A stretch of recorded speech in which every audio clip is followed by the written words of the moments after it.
Sud Radio, les vraies voix qui font bouger la France. Jean-Marie Bordry, les voix de la politique. Les voix de la politique sur Sud Radio avec Guillaume Bigot ce soir. Bonsoir à vous Guillaume. Bonsoir. Politologue, auteur du livre Populophobie, pourquoi il faut remplacer la classe dirigeante française, publié chez Plomb. Nous sommes également en direct sur Sud Radio comme tous les lundis soirs avec Nicolas Corato. Bonsoir Nicolas. Bonsoir Jean-Marie, bonsoir Guillaume. Fondateur du think tank Place de la République, auteur du livre Grandes plaidoiries et grands procès, publié chez Heredium. Et si Marine Le Pen était plus proche du pouvoir qu'il y a 4 ans, et si le gouvernement avait peur d'elle? On écoute le débat justement qui l'a opposé au ministre de l'Intérieur Gérald Darmanin la semaine dernière. Gérald Darmanin, tout surpris, de la trouver de plus en plus modérée à son goût en tout cas, et presque dédiabolisée. Madame Le Pen, dans sa stratégie de dédiabolisation, on vient à être quasiment un peu dans la mollesse. Je vous trouve, faut vous reprendre des vitamines. Vous n'êtes pas assez dur, je trouve, là. Et vous n'êtes pas assez dur, je vous trouve là. Il devait s'attendre à une Marine Le Pen offensive et qui critique, ironique du début jusqu'à la fin du débat, comme en 2017 face à Emmanuel Macron. Ça n'a pas été le cas. Résultat, les membres du gouvernement se sont succédés sur les plateaux de télévision et de radio ce week-end pour rappeler que Marine Le Pen était à leurs yeux dangereuse. On écoute le ministre de la Justice, Éric Dupond-Moretti. S'il y a quelque chose avec lequel on ne peut pas tricher, voyez-vous, c'est les chiffres. Alors je me dis, une première inexactitude, tout péché miséricorde, c'est une erreur. Ça peut arriver à tout le monde. Une deuxième, c'est un petit manque de compétence. Et je vous dis qu'à la fin, quand tous les chiffres sont faux, c'est une menteuse incompétente. Si Marine Le Pen n'est pas une ennemie de la République, ou si c'est plus difficile de le dire après le débat de la semaine dernière, autant rappeler qu'elle n'est pas compétente. Et de fait, c'est vrai qu'elle s'était trompée sur un certain nombre de chiffres. Le gouvernement aurait-il peur de Marine Le Pen? Nicolas Corato. D'abord, peut-être qu'on peut dire, cher Jean-Marie, que ce débat ne fait pas honneur à la République ni au débat démocratique. C'était quand même en dessous de tout. Et c'est vrai qu'entendre un ministre de l'Intérieur, un ministre de la République dire à un opposant et une opposante politique qu'elle ferait mieux de prendre des vitamines, je trouve que vraiment ça en dit long sur le niveau. Après ça, c'est une boutade à la limite, mais... Oui, enfin, c'est pas qu'une boutade. Voilà, on n'en est plus là. Enfin, je pense qu'on... L'autre sujet, c'est que je ne sais pas si Marine Le Pen arrivera au pouvoir. Je ne suis pas devin. Je pense que rien n'est envisageable parce que le Covid change tout et que tout est possible en 2022, y compris que les élections présidentielles n'aient pas lieu. Mais si Marine Le Pen n'arrive pas au pouvoir, ses idées le sont déjà au pouvoir. Une grande partie de ces idées le sont, et la diatribe de M. Darmanin, qui la considère comme molle, le prouve. C'est-à-dire que d'une certaine manière, Gérald Darmanin avoue que la lepénisation des esprits et que la bataille idéologique a été gagnée par Marine Le Pen parce que lui-même a endossé une très grande partie des idées de celles qu'il a en face de lui. Donc Marine Le Pen au pouvoir, moi j'ai toujours dit que c'était pas vraiment mon sujet. Le sujet, c'est les idées. Le sujet, c'est le programme. Le sujet, c'est le projet de société qu'on nous vend. Je constate que depuis ce débat, on a une clarification au gouvernement de la part d'un ministre très important, d'un ministre d'État, qui est qu'effectivement, aujourd'hui, la ligne gouvernementale du gouvernement est plus dure que celle de Madame Le Pen. C'est intéressant à noter. Moi, je le note et j'espère que d'autres citoyens l'auront noté. Guillaume Bigot ? Alors, sur d'abord... la prestation, d'ailleurs, Jean-Marie, vous avez, en introduisant le sujet, fait un petit lapsus qui est très révélateur en parlant de débat et de dégâts. Oui, parce qu'à chaque fois que Marine Le Pen est en débat, il y a des dégâts, en fait, pour elle, effectivement, vu que sa stratégie de dédiabolisation et, disons, de sérénité sur la forme aboutissent finalement à ce qu'elle se laisse littéralement écraser. C'est-à-dire que M. Dupond-Moretti a pavoisé en enfonçant le clou sur les chiffres.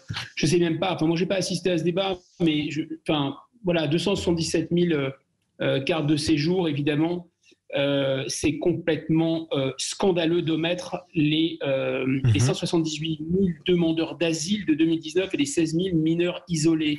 Donc, vous revenez sur les désaccords qu'ils ont eus sur le chiffre. Mais au-delà de ça, c'est faux. C'est absolument faux. Si vous voulez, le problème, c'est que les gouvernants mentent comme des arracheurs de dents. Et qu'en face, cette pauvre Madame Le Pen, effectivement, manque de vitamines, c'est très clair. Mais par ailleurs, je suis assez d'accord sur le fait que la stratégie gouvernementale consistant à, d'une certaine façon, à légitimer son discours, à légitimer sa ligne politique en allant jusqu'à lui dire qu'elle n'est pas assez dure et qu'elle devrait prendre des vitamines est extrêmement dangereux. Ça signifie en fait qu'ils n'ont absolument pas peur d'elle. Alors, est-ce qu'ils ont raison de ne pas avoir peur d'elle, Je pense que oui, parce qu'elle est manifestement pas tout à fait à la hauteur même de son adversaire, M. Darmanin, alors ô combien de M. Macron, qui est quand même plus rompu à ce genre d'exercice. Hein. Mais surtout, il n'est pas du tout dit que finalement, ils ne lui fassent pas à la courte échelle. En fait, ils lui font la courte échelle parce qu'ils ne la craignent pas. Mais en fait, je pense qu'ils ont tort. Elle peut tout à fait passer finalement. Elle pourrait passer. En tout cas, c'est la question qu'on se pose. D'ailleurs, personne ne demande ici si elle va gagner parce que ça ne sert à rien de faire des pronostics. En revanche, la question se pose sur le fait a-t-elle moins de handicap avant la ligne de départ, finalement, qu'elle n'en avait il y a 4 ans lors des élections présidentielles de 2017 où elle a fini par perdre avec près d'un tiers des voix contre les 2 tiers et Emmanuel Macron. Ça pose une autre question, Nicolas Corato. Après un débat comme celui qu'on a vu entre le ministre de l'Intérieur, Gérald Darmanin, et la présidente du Rassemblement national, Marine Le Pen. Est-ce qu'il y aura beaucoup d'électeurs de gauche qui iront faire barrage à Marine Le Pen en cas de second tour face à Emmanuel Macron ? Je parle d'électeurs de gauche, je parle presque de vous d'ailleurs. Merci. On est un peu plus que moi à voter à gauche quand même. Je ne suis pas le seul citoyen de cette... Non mais vous serez la maison témoin, on va dire ça comme ça. D'accord, je veux bien être la maison témoin de la gauche, ça m'intéresse énormément. Non, oui, enfin, ce qui est clair, c'est que depuis ce débat, je le disais, il y a une clarification. Il y a une clarification dont on avait assez peu besoin en fait, parce qu'on avait bien vu que ce gouvernement, depuis les lois liberticides, depuis un certain nombre de déclarations, allait faire effectivement la courte échelle à Marine Le Pen et à son électorat. Donc, Emmanuel Macron, finalement, vous savez, il fait un chantier après l'autre. Hein. Il a détruit la gauche, c'était pas très très compliqué. Et ensuite, il considère que c'est un acquis, c'est-à-dire qu'il s'appuie sur cet acquis. Il a pris le bloc bourgeois de la gauche. Il a pris aujourd'hui le bloc bourgeois de la droite et d'une certaine manière, l'idée de la consolidation de l'adhésion du bloc bourgeois à droite passe par la neutralisation d'une partie de l'influence de Marine Le Pen à la droite de la droite. Donc il reste cette petite espace de la droite extrême, que moi j'appelle la droite extrême, qui n'est pas complètement l'extrême droite, qui pourrait encore échapper au bloc bourgeois. Et l'idée c'est de dire, après tout, si on arrive à convaincre ces électeurs que le projet présidentiel porté par le nouveau quinquennat sera au moins aussi sévère que celui que nous vend Marine Le Pen, on aura collé, entre guillemets, ces électorats, on aura recollé ces électorats au bloc bourgeois. La gauche, c'est pas le sujet d'Emmanuel Macron, c'est pas le sujet de Gérald Darmanin. La gauche, c'est plus le cadet de leurs soucis. D'ailleurs, ils font une erreur, à mon avis, parce que le vrai espace aujourd'hui politique, il est plutôt à gauche. Je dis pas que la gauche sait en profiter, je dis pas que les hommes et les femmes politiques de gauche savent saisir l'opportunité, mais manifestement, la gauche est en déshérence et le pouvoir actuel ne regarde plus stratégiquement vers sa gauche. C'est une erreur. En tout cas, les électeurs de gauche. Oui, et vers les électeurs de gauche, qui sont considérés comme des islamo-gauchistes, des gens qui n'ont rien compris, et que les meilleurs d'entre eux, c'est-à-dire ceux qui ont rejoint le bloc bourgeois, suffisent à consolider cet électorat qui est très très solide pour Emmanuel Macron. Vous trouvez que l'électorat d'Emmanuel Macron est très solide ? Oui. Lorsque vous comparez les résultats de l'élection présidentielle à ceux des élections municipales, que vous regardez les résultats des élections européennes qui avaient été un peu meilleurs que prévu, c'est vrai. C'est quoi l'électorat d'Emmanuel Macron ? Non, mais l'électorat d'Emmanuel Macron, c'est un électorat qui va se polariser sur les élections présidentielles et les élections nationales, les seules qui comptent.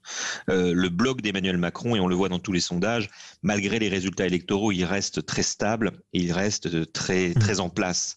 Et je pense qu'au moment fatidique où il faudra choisir entre l'ordre et le désordre, choisir entre les progressistes, comme le dit Emmanuel Macron, et les populistes, effectivement, ce bloc électoral fera corps, puisque c'est la stratégie qu'a mise en place Emmanuel Macron depuis le début de son quinquennat. On parle de quoi ? 22, 23, 24% à peu près des sondages entre les résultats du dernier premier tour de la présidentielle. Oui. Et les sondages, ça fait pas une victoire au second tour ? On parle de ce qui permet d'être présent au second tour face à Marine Le Pen. Et qui vote ensuite? Et qui s'y ajoute pour se rallier à Emmanuel Macron? Peu importe, puisqu'ensuite vous êtes face à Marine Le Pen. C'est la réitération du coup de poker et du grand coup de bluff qui a été magnifiquement tenté en 2017. Moi, je suis persuadé que cette stratégie va à l'échec, va à l'impasse, et qu'elle est dangereuse parce que je pense qu'aujourd'hui, le problème n'est plus au niveau des personnes, mais des idées qui prévalent dans ce pays. Mais effectivement, c'est bien ça le sujet. Le sujet d'Emmanuel Macron, c'est de se retrouver seul au second tour face à Marine Le Pen. Et tout est fait depuis le quinquennat pour favoriser ce nouveau duel. Et les derniers sondages sont assez serrés en ce qui concerne le second tour de l'élection présidentielle. 48% pour Marine Le Pen, 52% pour Emmanuel Macron. C'est un des derniers sondages. Si le second tour de la présidentielle opposait ces deux candidats et avait lieu en ce moment, c'est de plus en plus serré et indécis, Guillaume Bigot. Oui, je reprends cette idée qu'ils n'en ont pas peur et donc ils la font monter, mais ça peut se finir comme l'arroseur arrosé. Alors essayons de comprendre pourquoi. D'abord parce qu'il y a une illusion d'optique, c'est-à-dire que la dernière fois, il n'y a pas eu de sortez le sortant, puisque le sortant, tellement essoré par son expérience aux affaires, ne s'est même pas représenté. Ça, c'est le premier point. Le deuxième point... On va parler de François Hollande. Bien sûr, François Hollande, parce qu'à chaque fois, il y a eu cette volonté de voter contre celui qui détenait la fonction. Ça a été le cas pour Nicolas Sarkozy auparavant, ça a été le cas de multiples fois auparavant, en tout cas depuis les années 90, où le système politique est mis à se désaxer. Ensuite, deuxième illusion d'optique, sortez les sortants ou sortez les partis de gouvernement, mais il n'y en a plus. Donc, comme ça, c'est réglé. C'est-à-dire qu'il n'y a plus d'alternative crédible à gauche, il n'y a plus d'alternative crédible à droite, gauche de gouvernement, droite de gouvernement, qui est capable de créer finalement un précipité, une alliance de second tour, un ralliement au second tour. Donc on oublie maintenant qu'on vote surtout contre, on ne vote pas tellement pour. Ça. Enfin, troisième argument, je pense que la participation, le taux de participation est un facteur très important. Très important. C'est-à-dire si la participation est très faible, il n'est pas du tout dit qu'ils arrivent à la stopper. Enfin, quatrième argument, le coup du barrage, là aussi avec les castors, etc., ça fonctionne de moins en moins. En réalité, on l'avait déjà vu la dernière fois avec Mélenchon, c'est-à-dire l'hostilité au système peut être plus forte finalement que l'hostilité à Marine Le Pen. Enfin, il y a des chiffres qui parlent. Juste avant de vous redonner la parole, Guillaume Bigot. 2002, Jean-Marie Le Pen au second tour contre Jacques Chirac. 82% des Français votent contre Jean-Marie Le Pen. 2017, 67% à peu près des Français votent pour Emmanuel Macron contre Marine Le Pen. Ça avait déjà baissé, on était encore aux 2/3. Ce serait logique que ça baisse encore ? Alors, il y a deux différences. La première, c'est que, si vous voulez, les partis dits de gouvernement pesaient quand même à peu près de tête 60% encore en 2002. Voilà. Il y avait des excroissances de ces partis de gouvernement, c'est-à-dire François Bayrou, Jean-Pierre Chevènement, etc. 2002, c'est l'élection où il y a eu le plus de candidats différents, y compris dans les partis de gouvernement, c'est vrai.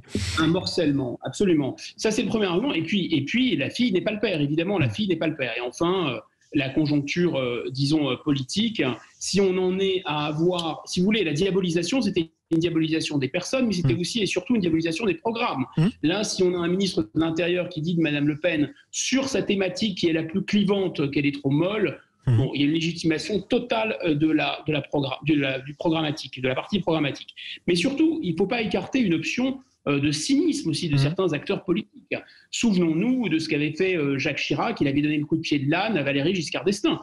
Donc on peut tout à fait imaginer que des candidats qui ne soient pas suffisamment forts pour accéder au second tour se disent je préfère éliminer le candidat, disons, qui me fera le plus d'ombre, et donc je vais mettre au pouvoir celui qui m'en fera le moins, ou celle qui m'en fera le moins en l'occurrence. Donc sauf à ce qu'il y ait, disons, une candidature qui vienne de nulle part et qui rafle la mise, comment ce serait possible ? Moi, je pense que ce soit à gauche ou à droite, un candidat, disons, du bloc bourgeois, pour reprendre l'expression de Nicolas, à laquelle je souscris en partie, il suffirait qu'un quelqu'un au sein du Parti socialiste soit une chèvre ou quelqu'un à l'intérieur de LR soit un âne, mais que cette chèvre ou cet âne dise écoutez, nous acceptons de travailler avec le Rassemblement national parce qu'ils portent des thématiques qui ne sont pas totalement inintéressantes et parce que finalement, ce qui menace le plus la République, c'est d'un côté l'islamisme et de l'autre l'Europe, alors cette âne ou cette chèvre, je vous l'annonce, sont d'ores et déjà, sans même le savoir, avant même qu'ils candidatent, sont déjà à l'Élysée. Évidemment que les Français se jetteront comme un seul homme et feront un raz-de-marée à plus de 60% pour n'importe qui ne soit pas le Front National, qui travaillera avec le Rassemblement National. Et ça, pour vous, ça continuera ainsi. Nicolas Corato, vous avez beaucoup parlé, alors là, je vais reformuler en parlant de droitisation du gouvernement, au moins du gouvernement lorsqu'on écoute Gérald Darmanin qui accuse le Rassemblement National d'être mou. Revenons un peu au Rassemblement National. On se souvient de la campagne de 2017 jusqu'au second tour. Marine Le Pen voulait la sortie de l'euro. Elle fait un petit compromis difficilement compréhensible avec son alliance avec Dupont-Aignan. Et là, aujourd'hui, elle ne remet plus du tout en cause l'appartenance de la France à l'euro. Aujourd'hui, Marine Le Pen ne remet presque plus en cause l'appartenance de la France aux accords de Schengen, c'est-à-dire les contrôles aux frontières à l'intérieur de l'Union européenne. Qu'est-ce qui reste aujourd'hui du Front National d'antan, Nicolas Corato ? C'est une bonne question. Finalement, effectivement, Marine Le Pen apparaît aujourd'hui moins souverainiste, par exemple, qu'un Montebourg, moins sécuritaire qu'un Darmanin. Et c'est vrai que cette forme de normalisation est allée un peu loin. Elle est allée un peu loin. Alors, j'ai bien entendu, une petite différence avec Guillaume. Marine Le Pen avait aussi beaucoup marqué les esprits par un discours très social sur la campagne de 2017. Qui dépassait d'ailleurs le simple refus ou rejet de la politique européenne. On se souvient de l'épisode devant l'usine dans le Nord dont le nom m'échappe, mais que je vais retrouver. Mais on voit bien que Philippot avait apporté un certain corpus social à cette extrême droite qui en manquait et qui avait fait quand même beaucoup pour le succès de cette campagne. Moi, je pense quand même que les Français, et on le voit en termes de préoccupation, classent en premier lieu la santé aujourd'hui, en deuxième lieu le pouvoir d'achat et l'emploi, et en troisième lieu la sécurité. Et que finalement Marine Le Pen ne peut pas construire une campagne victorieuse en se basant uniquement sur la sécurité, pour laquelle elle est challengée, voire même jugée trop molle par le ministre de l'Intérieur d'aujourd'hui. Donc qu'est-ce qu'il reste de social dans le programme de Marine Le Pen? C'est un vrai sujet, parce que Marine Le Pen, elle ne s'implique pas sur le bloc bourgeois, elle s'adresse au bloc populaire. Et ce bloc populaire, aujourd'hui, il a un problème avec sa santé, son pouvoir d'achat et l'emploi de ses jeunes et de ses enfants. Et l'emploi, effectivement, vous parliez de l'usine dans laquelle les deux candidats, c'était le moment fort de la dernière présidentielle, s'étaient affrontés, en tout cas succédés, c'était l'usine Whirlpool à Amiens. Marine Le Pen y était allée le matin, Emmanuel Macron y était allé ensuite sous les colibés l'après-midi. Justement, Guillaume Bigot, qu'est-ce qui reste du Front National de Jean-Marie Le Pen aujourd'hui ? Avant d'essayer de vous répondre, c'est une question très habile et astucieuse. Oui, souvent les présidentielles maintenant se jouent autour des usines. Vous avez remarqué, c'était déjà le cas déjà à l'époque de Jospin, parce que c'est la désindustrialisation et parce que c'est l'impuissance, la fameuse impuissance. C'était les biscuits lus à l'époque de Lionel Jospin en 2002. Il avait expliqué que l'État ne pouvait pas tout, ce qui lui avait collé au basque pendant la campagne. Exactement. Alors, qu'est-ce qui reste du Rassemblement national ? Sincèrement, pas grand-chose. De toute façon, le Rassemblement national, c'est une métempsychose politique depuis le départ. Pourquoi ? Parce que c'est un ramassis, disons, d'OAS, un ramassis de vichistes avec quelques résistants, parce qu'il faut aussi dire qu'il y avait des gens d'extrême droite qui résistaient, il y avait des gens d'extrême gauche qui résistaient à Londres. En réalité, les centristes, centre-gauche, centre-droit, sont couchés devant les Allemands. C'est quand même ça le fond de l'affaire historique. Oui, rappelez-vous aussi, alors mauvais exemple parce que c'est un des fondateurs du Front National plus tard, Guillaume Bigot, rappelez-vous aussi le fondateur du MRP qui était le grand parti centriste, qui était aussi lui un grand résistant. Il n'y a pas eu que de l'extrême gauche ou de l'extrême droite. Bien sûr, ce serait caricatural, mais je forçais un peu le trait parce que énormément disons des socialistes bontins, des gens de droite bontins et centristes, à cause du pacifisme, vous le savez, ce que les historiens ont très bien montré, ont été à Vichy, tandis que des gens très extrémistes, en fait, que ce soit à gauche ou à droite, se sont parfois retrouvés à Londres. Donc c'est un peu surprenant. Mais enfin, ce parti qui tenait dans une cabine téléphonique autour de Jean-Marie Le Pen, eh bien tout de suite, il a pris un créneau qui était celui laissé par le Parti communiste, en fait. Ils ont récupéré et les thématiques du Parti communiste et l'électorat du Parti communiste. Alors évidemment, au début, il y a eu un peu de réganisme parce que c'était à la mode. Puis ensuite, ils ont changé, disons, de logiciels pour s'adapter à l'ère du temps. Et là, finalement, qu'est-ce qu'on comprend? On comprend que c'est un parti qui a capté de manière assez solide 25 à 30% du corps électoral, c'est le premier parti de France, mais que c'est un parti de pestiféré, personne ne veut s'allier à lui.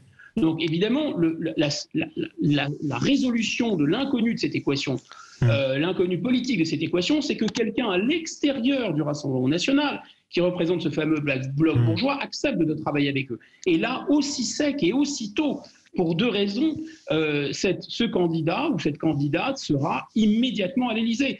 Pourquoi? Premièrement, parce que toute la bien-pensance hurlera à la mort en disant « mais regardez, c'est scandaleux, c'est scandaleux ». En fait, ce que je suis en train de décrire, c'est ce que Mitterrand avait fait avec le Parti communiste, hein, bien sûr. C'est ça qu'il faut rééditer. Alors là, si quelqu'un au PS ou si quelqu'un chez LR fait ça, évidemment, toute la presse va lui tomber dessus, toute la bien-pensance va lui tomber dessus, ils vont hurler à la mort. Là, buzz formidable. Donc là, évidemment, les électeurs vont se dire, enfin, il se passe quelque chose, il y a quelque chose de nouveau dans le champ politique. Et deuxièmement, eh bien, cette personne bénéficiera à la fois des reports de voix, à la fois du côté sulfureux, à la fois de la détermination à casser le système et à changer le système, c'est-à-dire négocier en Europe, c'est-à-dire faire obtempérer les juges, c'est-à-dire stopper l'immigration, c'est-à-dire réindustrialiser, etc. Et on en revient à l'impuissance de l'État. Évidemment, sans baguette magique, ça n'existe pas, mais en tout cas, en remontant au vent et en changeant la stratégie et la stratégie politique. Et surtout, eh bien, il va y avoir, dans ce cas, il y aura, disons, un effet de crédibilité et un effet bourgeois, un effet de décence que ne peut pas avoir le Rassemblement national. Nicolas Corato, dernière question. Qu'est-ce qui manque? Qu'est-ce qu'il a manqué jusqu'à présent? Et surtout, qu'est-ce qu'il manque encore au Rassemblement national pour arriver au pouvoir? En gros, pour dépasser les 50% des voix dans un second tour en dehors de 5 ou 6 circonscriptions législatives. Alors, comme le disait très, très bien Guillaume Bigot, il leur manque des alliés, et des vrais alliés, et des vraies alliances qui vont bien au-delà de la dédiabolisation. C'est-à-dire que la dédiabolisation, c'est pas uniquement une idée de circulation des idées, c'est d'abord une idée d'adhésion, et d'adhésion d'une partie des notables du système actuel à l'alliance avec le Rassemblement national.